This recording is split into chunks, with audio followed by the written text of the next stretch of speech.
নমস্কার, কালকের মার্কেট নিয়ে আলোচনা করব আর তার সাথে সাথে আজকে কি হলো আমার ট্রেডিংয়ে এবং আজকের মার্কেট নিয়ে তো আলোচনা থাকবেই, তার সাথে সাথে রিলায়েন্সে একটু ভালো আপডেট কিছু দেব। রিলায়েন্সের ডিমার্জারেরও ব্যাপারটা এসে গেছে, সুতরাং ডিমার্জার আসলে কি হতে চলেছে, শেয়ার কি তার জন্য কেনা যেতে পারে কি না, সেসব নিয়ে আলোচনা হবে। ভিডিওকে শেষ পর্যন্ত অবশ্যই দেখবেন। তো চলুন শুরু করি। প্রথমেই এখন যখন বাজারটা চলছে, মানে এখন যখন ভিডিওটা আমি তৈরি করছি, তখন যদি ইউরোপের মার্কেট আজকে যেমনভাবে শেষ হয়েছে যদি দেখেন, মোটামুটি ঠিকই আছে, ঠিকই চলছে, ঠিক আছে। কিন্তু এখন তো সেটা মেন ইম্পর্টেন্ট নয়, ইউএস মার্কেটটা কেমন চলছে সেটা একটু দেখা যেতে পারে। ইউএসএ কিন্তু আপনার এই সিজন চালু হয়ে যাচ্ছে কিসের, রেজাল্টের, কোয়ার্টারলি রেজাল্টের সিজন কিন্তু এই উইক থেকেই চালু হচ্ছে। শুক্রবারেও ওদের কিছু ভালো ভালো কোম্পানির রেজাল্ট আসতে শুরু হবে, সুতরাং ইউএসের মার্কেট সেই অনুযায়ী কিন্তু মুভমেন্টটা দেবে। কেন ইউএসের মার্কেট নিয়ে কথা বলছি? কারণ যতই ইন্ডিয়ার মার্কেট আউট পারফর্ম করুক না কেন, কোথাও না কোথাও বিদেশের সব মার্কেটই একসাথে আমরা ইন্টারলিঙ্কড, সুতরাং ইউএসের মার্কেটটাকেও একটু দেখা জরুরি, ইউএস বা এশিয়ার মার্কেট কি করছে।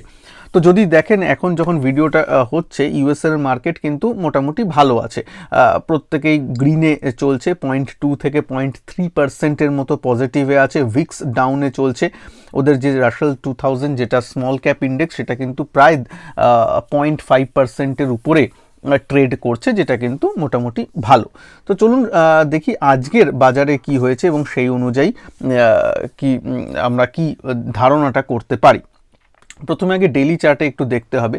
ডেইলি চার্টে যদি আমরা দেখি তাহলে আমরা এখানে দেখতে পারবো, ডেইলি চার্টে ও কিন্তু এই যে কনসলিডেশন জোনে কিন্তু নিফটি মোটামুটি আছে। আজকে কনসলিডেশন জোনটা মানে ক্রস করার প্ল্যান করেছিল এবং এই কনসলিডেশন জোনটাকে চ্যালেঞ্জও করেছিল উপরের দিকে, 19,520, 525 যেটা আগের লাইফ হাই ছিল, তার উপরে যাওয়ার চেষ্টা করেছিল কিন্তু পারেনি। ক্লোজিং হতে হতে কিন্তু নিচের দিকে হয়েছে। অবশ্যই ড্র্যাগ করেছে ব্যাংক নিফটি এবং ফিন নিফটি। ফিন নিফটির আজকে উইকলি এক্সপায়ারিও ছিল, তার জন্য একটা ভোলাটিলিটি আশা করাই যায়, কিন্তু উপরের দিকে চ্যালেঞ্জ নিয়েও কিন্তু এখানে বন্ধ হয়েছে। বন্ধটা কিন্তু খারাপ দেয়নি, হ্যাঁ, মনে হবে উপর থেকে যেন বিয়ার্সরা বেশি জোরদার হয়ে ফিরে এসেছে, আসলে কিন্তু তা নয়।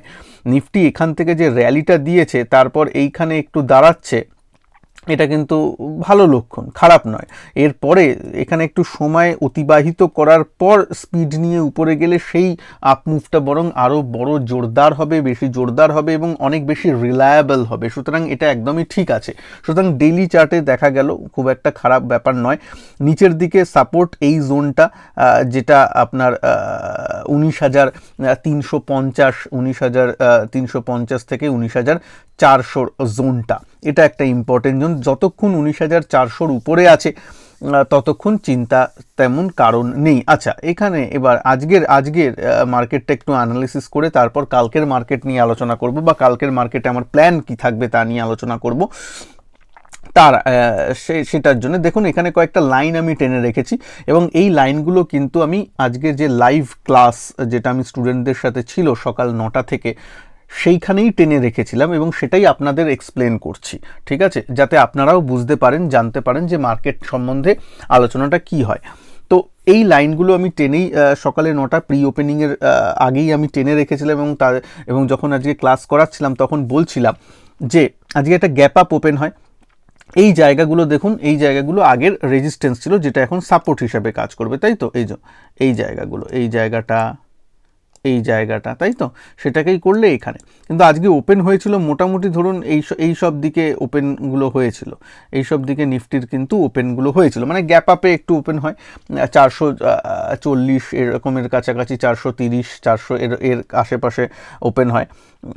আমি একটা কথা স্টুডেন্টদের বলেছিলাম, সেটা আপনাদেরও বলতে চাই, যে যখনই এরকম গ্যাপ আপে ওপেন হয় তখন যদি একটা পার্টিকুলার লেভেলের উপরে ওপেন হয়, মানে যায়, তখন একটা কেনার আগ্রহটা থাকে এবং সেটা ঠিক, কিন্তু তার জন্য আগে রিস্কটা জানতে হবে। এখানে যদি আমি কিনি, রিস্কটা অ্যাটলিস্ট আসছে 19,400-র কাছাকাছি বা 19,400 এরকম কাছাকাছি, বা তার নিচে এইখানে 19,390 এখানে আসছে, বা আরও যদি ডিপ হয় তাহলে এরকম 300 350-এর কাছে আসছে।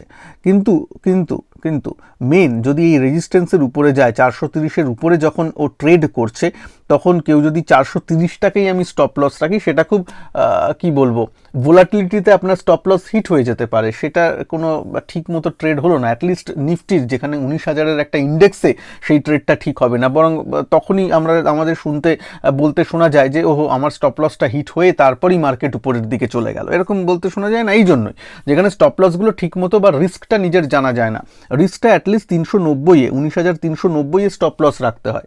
তা আমি স্টুডেন্টদেরও প্রশ্ন করছিলাম বা বলছিলাম, যারা এত বড় রিস্কটা নিতে পারবে, যারা এই 50 পয়েন্টের বা একটা গ্যাপ আপ ওপেন হয়েছে, সুতরাং একটা 50 পয়েন্টের স্টপ লস মোটামুটি, বা 40 পয়েন্টের 50 পয়েন্টের স্টপ লসটা যদি রাখতে পারো, ততটা লস যদি নিতে পারো, যারা পারবেন তাদেরই এই ট্রেডগুলো করা উচিত, না হলে নয় আজকের দিনের জন্যে। ঠিক আছে, তারপর আমি অবভিয়াসলি এখানে বাইং করেছিলাম 430-450-এর কাছাকাছি, এবং তারপর তো একটা সুন্দর র্যালি উপরের দিকে পাওয়া গেল, এবং আমি আজকে তারপর প্রফিট বুক করে নিই, এবং সুন্দর এক লটে আমার প্রায় 1,000 টাকার মতো প্রফিট হয়েছে এক লট যে যদি ট্রেড করেন, আমি পার লটের কথা বলছি। তো এইটা থেকে এইটা বোঝা যায় এখানে লাভটা বড় ব্যাপার নয়, ট্রেডটা নেব কিনা তার জন্য যে রিস্কটা আগে জানা, এই রিস্কটা বেশি ইম্পর্টেন্ট। রিস্কটা জানলে আমি অপশানে রিওয়ার্ড তো সবসময় বেশি হবেই, কেন পার্সেন্টেজ টার্মসে যদি দেখেন অপশান আপনাকে বেশি রিওয়ার্ড দেবেই, অপশানের মেকানিজমটাই এরকম। কিন্তু রিস্কটাকে আমরা ঠিক জানছি, রিস্ক যদি না জেনে কাজে নামি তাহলেই কিন্তু মুশকিলটা হয়। ঠিক আছে, আশা করি এই জিনিসটা আপনি বুঝলেন। বা যখন আপনি দেখবেন, যেটা আজকে স্টুডেন্টদেরও বলেছি, রিস্কটা যখন আপনার অনেক বড়, তখন লট সাইজ, পজিশন সাইজ কমিয়ে দেবেন। যারা এক লটে কাজ করেন তারা তাহলে করবেন না, যারা 2 লটে ধরুন বা 4 লটে কাজ করেন তারা তখন 1 লটে কাজ করবেন, তাহলে অ্যাবসলিউট টার্মসে আপনার রিস্কটা কমে যাবে। স্টপ লসটা পয়েন্ট টার্মসে বেশি হলেও পজিশন সাইজটা কমে দিতে হবে, কিছু একটা করে আপনাকে রিস্কটাকে ম্যানেজ করতে হবে। ঠিক আছে, trading is nothing but managing your risk. ঠিক আছে, এটা মনে রাখবেন। যাই হোক, আপনারাও যদি লাইভ ক্লাসে জয়েন করতে চান, যেখানে আমি লাইভ মার্কেটে মাসে 12টা থেকে 15টা লাইভ মার্কেটে ক্লাস করে শেখাই সকাল 9টা-9টা 15 থেকে, তাহলে আপনারা জয়েন করতে পারেন। আমার প্রত্যেকটা ভিডিওর নিচে, এই ভিডিওর নিচেও দেখবেন জয়েন বাটন আছে, ক্লিক করে জয়েন করতে পারেন। ঠিক আছে, আচ্ছা, তো এটা আশা করি আপনাদের মাথায় ঢুকলো। এবার উপরে গেল, এবং দেখুন এই লাইনটাও আমি আগে টেনেও রেখেছিলাম, যেটা আগের রেজিস্ট্যান্স, প্রায় তার কাছে 10-20 পয়েন্টের জন্য মিসটাকে তো মিস বলে না, ওটাকে একই বলে। প্রায় তার কাছ থেকেই মার্কেট আবার রিজেকশন নিয়েছে, নিচে এসেছে। ঠিক আছে, ওখানে রেজিস্ট্যান্স যা দেওয়ার এখান থেকে তো এখানে টাকা দিয়েই দিয়েছে, তারপর তো আর দরকার নেই। সুতরাং মার্কেট কিন্তু পুরো রেঞ্জ বাউন্ড এবং সুন্দর চার্ট অনুযায়ী চলছে। আবার দেখুন বন্ধ হয়েছে, এই যে দাগ টানা ছিল এই সাপোর্টে এসেই এইখানেই নাচানাচি করে বন্ধ হয়েছে।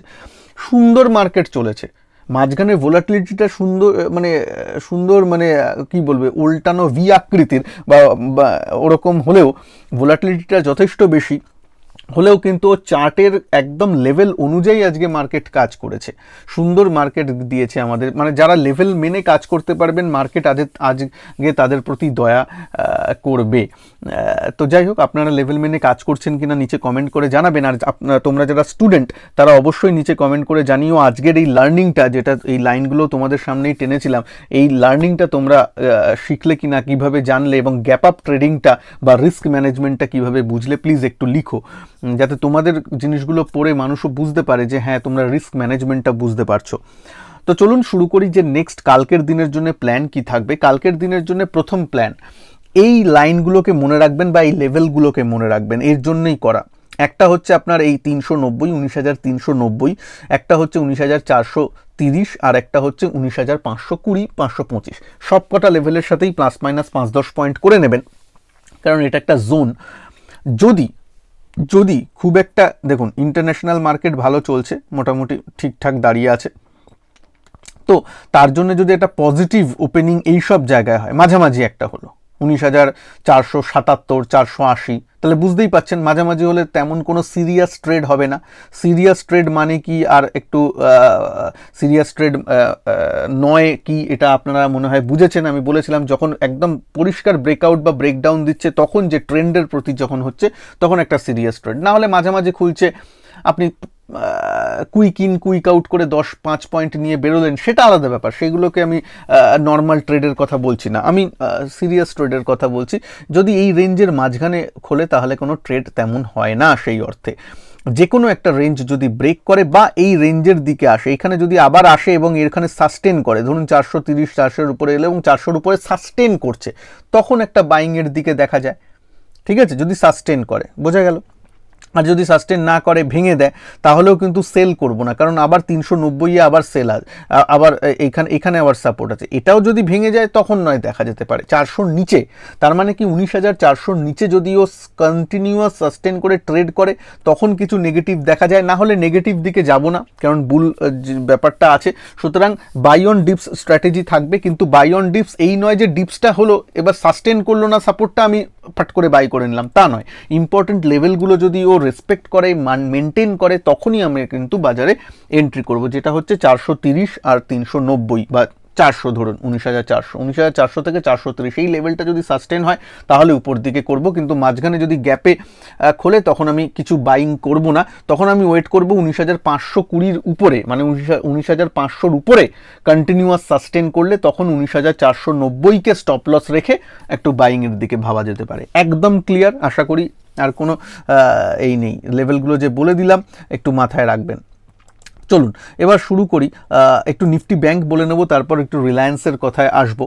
নিফটি ব্যাংক আজকে ওই উল্টানো ভি আকৃতি, উপরে গেল, ভোলাটিলিটি নিচে এলো, ফিন নিফটিকে যথারীতি নিচের দিকে নামিয়ে এনেছে। ফিন নিফটিটা সুন্দরভাবে মানে একটা উপরে গেছে, 20,000 লেভেলটা 20,200 থেকে ঘুরেছে।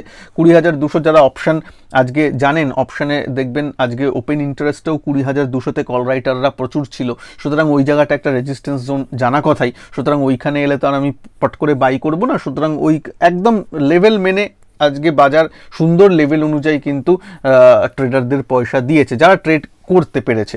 ঠিক আছে, আচ্ছা, তো ব্যাংক নিফটি নিয়ে বলি। ব্যাংক নিফটিতে দেখুন 45,000-এর উপরে, 44,745, ঠিক আছে, 45,000 লেভেলটা ইম্পর্টেন্ট হয়ে যাচ্ছে বারবার।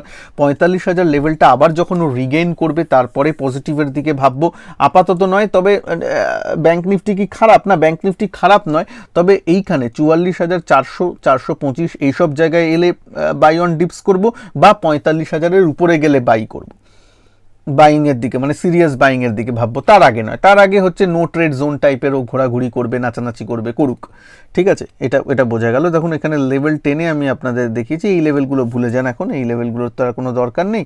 আমি যে লেভেল আপনাদের ইম্পর্টেন্ট মনে হয়েছে সেটা আমি বললাম, 44,400 আর উপরের দিকে 45,000, এই দুটোরতে এলে 44,400-তে এলে একটু বাইং করা যেতে পারে, বা 45,000-এর উপরে গেলে, 44,400 যদি সাস্টেন হয় অবশ্য, ঠিক আছে।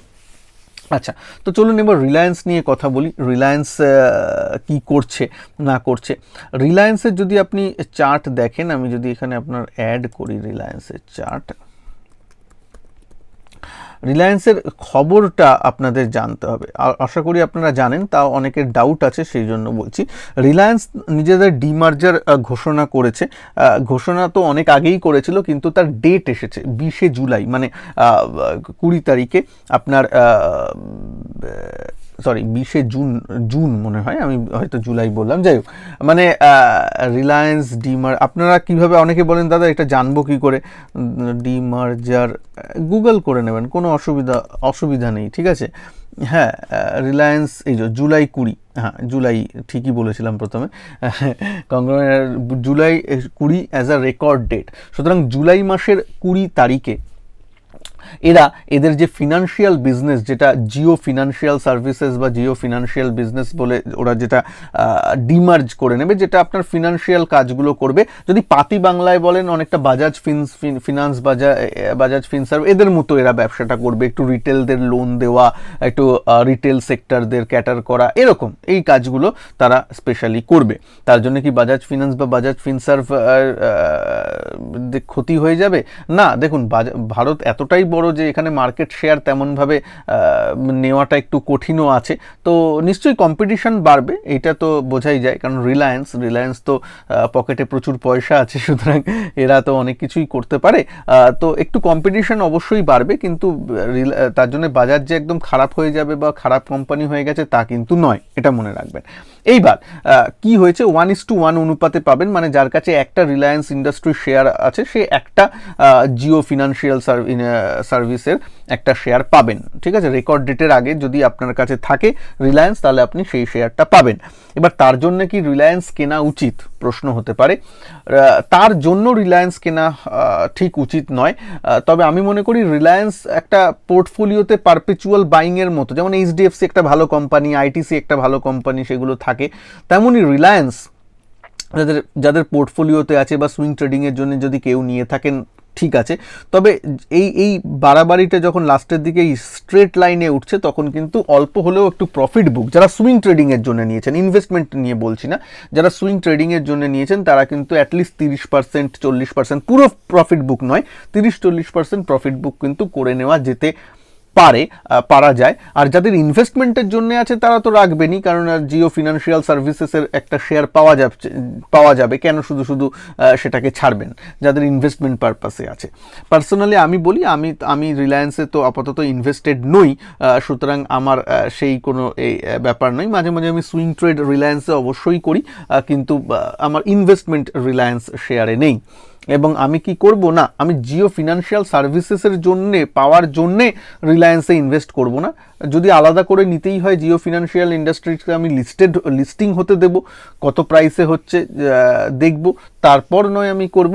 তবে যদি রেভিনিউ বলেন, রিলায়েন্স পুরো ইন্ডাস্ট্রিতে জিও ফিনান্সিয়াল সার্ভিসেস রেভিনিউ খুবই কম, 134 কোটি টাকার মতো বা এরকম, মানে খুবই খুবই খুবই কম, মানে নগণ্য কম্পারেটিভলি টু এই। হ্যাঁ, মার্কেট ক্যাপ একটু বেশি, ঠিক আছে, কিন্তু ওদের ব্যবসার যে রেভিনিউ সেটা কিন্তু বেশি নয়। মার্কেট ক্যাপ কিন্তু অনেক বড়, ঠিক আছে, মার্কেট ক্যাপ বড় আছে কম্পারেটিভলি, আজকালকার যে স্মল ফিনান্স ব্যাংকিং আছে তাদের থেকে অনেক বড় কোম্পানি, কিন্তু রেভিনিউ মানে তাদের বিজনেস থেকে কতটা রেভিনিউ বা আয় আসছে সেটা কিন্তু এমন কিছু বেশি নয়।